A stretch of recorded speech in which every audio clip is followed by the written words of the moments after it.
Mayong adlaw mga karangkada. Karon ani kita sa Panguil Bay Bridge aron sa pagsusi sa mga panghitabo dinhi.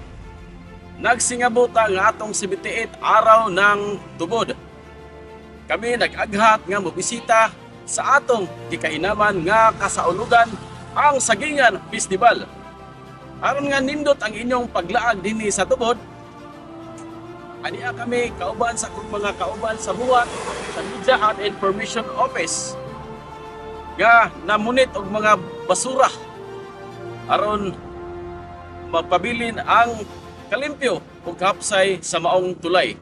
Kini nga inisyatiba hatod kaninyo sa lokal nga kagaman sa munisipyo sa Tubod, agi og pagtabang sa pagmintinar sa kahinlo sa atong dugay ng gipangandoy nga tulay.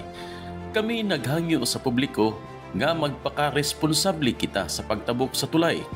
Ang provincial government sa Lanao del Norte naghangyo sa mga katawhan nga atong ampingan, panalipdan ug pagpreserba sa katahom ug integridad niini alang usab sa umaabot nga henerasyon.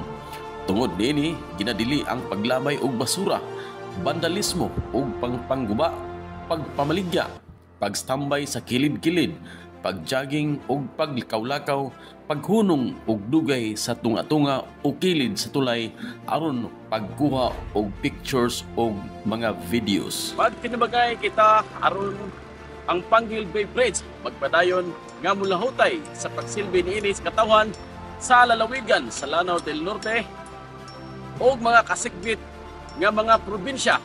Hinaot nga magpabilin kini nga simbolismo sa paglaom, panaghiusa o kalambuan sa tanan. Para sa Arangkada News Update, kini si Ronel DJ Idol Pepito. Daghang salamat, Arangkada, Bagong Tubod!